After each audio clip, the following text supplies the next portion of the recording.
আর দেখুন, এটা আমরা ভারতীয় জনতা পার্টির জন্য গর্বের দিন। ভারতীয় জনতা পার্টি এটা প্রথমবার হবে যে আমাদের ক্ষমতা আসার পর যে আমরা এককভাবে আমরা এডিসিতে লড়ছি, এবং আমাদের সংগঠনের শক্তি এবং আমাদের যে সবাই কার্যকর্তাদের ইচ্ছা যে সকলেই যেন এবার একা লড়াই করে এবং আমাদের কার্যকর্তাদের সংগঠনের যে দীর্ঘদিনের যে শক্তি সেটাকে প্রমাণ করা।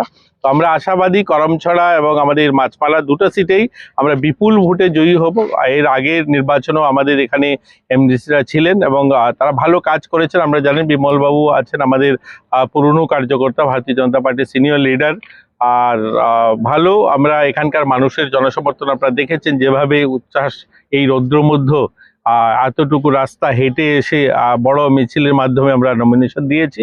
তো আমরা আশাবাদী এখানকার মানুষের কাছে আবারও আপিল করব যে ভারতীয় জনতা পার্টির দীর্ঘ 8 বছরের যে কাজ, এখানে যেভাবে আমরা বিধানসভায় আমরা যেভাবে কাজ করেছি সেটার ফলস্বরূপ এডিসি তো যেন আমরা কাজ করতে পারি, একটা স্বচ্ছ প্রশাসন এডিসি তো আমরা দিতে পারি, তার জন্য মানুষ আশীর্বাদ করবে। আচ্ছা, এডিসিতে যদি আপনারা জয়লাভ করতে পারেন তাহলে প্রথম কাজ কি থাকবে?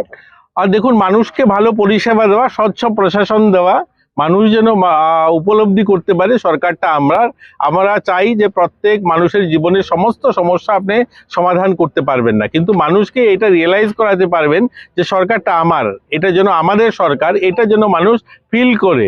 এডিসি তো আমাদের লক্ষ্য থাকবে প্রত্যেকটা মানুষ যেন, নাগরিক যেন পরিষেবা পায়, প্রত্যেকটা মানুষ যেন উপলব্ধি করে হ্যাঁ এটা ভারতীয় জনতা পার্টির সরকার, মানে আমাদের সরকার, জনগণের সরকার, এটা আমরা স্থাপন করব। দুটো শরিক দল আপনাদের পৃথক পৃথক প্রার্থী দিয়েছে, সেটা কিভাবে দিচ্ছেন?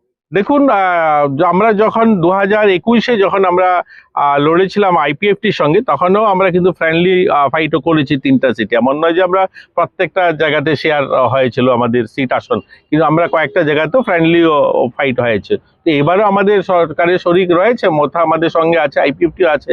ঠিক আছে, আমরা এডিসিতে তো আমরা বিরোধী, সেখানে আমরা নিজেদের ক্ষমতা প্রতিদ্বন্দ্বিতা আমরা করলাম এবং সেখানকার মানুষ আমাদের যে প্রশাসনিক কাজ আমাদের এই 8 বছরে সেটা উপলব্ধি করে মানুষ বিবেচনা করবে।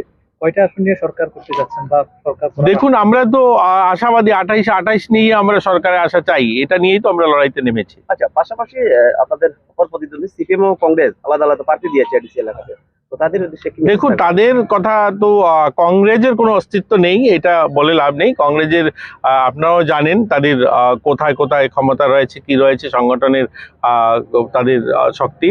কিন্তু সিপিএম আমরা বলছেন, সিপিএম বেসিক্যালি আমরা যেটা দেখেছি, আমরা লাল মোথা অনেকবার বলেছি, মোথা যদিও আমাদের শরিক, তারপরও আমরা বলতাম যে লাল মোথাতে যারা বেসিক্যালি ভোটার অধিক সংখ্যক কিন্তু বামপন্থী ভোটাররা শিফট হয়েছিল মোথাতে 2021-এ। এবার হয়তো সেটা শিফট হবে, মোথার থেকে হয়তো সেই ভোটটা কিছু কেটে আবার সেই একটা পার্সেন্টেজ হয়তো সিপিএম এর খাতায় যেতে পারে, এতটুকু আমি বলতে পারি। আচ্ছা, পরিশেষে আজকে আপনারা কুমারঘাট শহর কাপি আপনার মিছিল করে এখানে মনোনয়নপত্র দাখিল করেছেন, কেমন সংখ্যক কর্মী সমর্থক নিয়ে এখানে? দেখুন, আপনারা দেখেছেন কয়েক হাজার সমর্থক ছিল। আর আমি শুভেচ্ছা জানাই যারা সামিল হয়েছে। করমছড়া আমাদের যে এডিসি সিট, পুরো করমছড়ার থেকে লোক এসছে এবং আমাদের মাছমারা থেকেও অনেক লোক এসে, 75 মাছমারার লোকরা এসে। তো সবাইকে শুভেচ্ছা জানাই এই প্রচন্ড রৌদ্রের মধ্যে যারা মিছিলে হেঁটেছেন, আর সবাই আশীর্বাদ করবেন আমাদের দুজন প্রার্থীকে, ওনারা জয়ী হবে এই আশা রইল।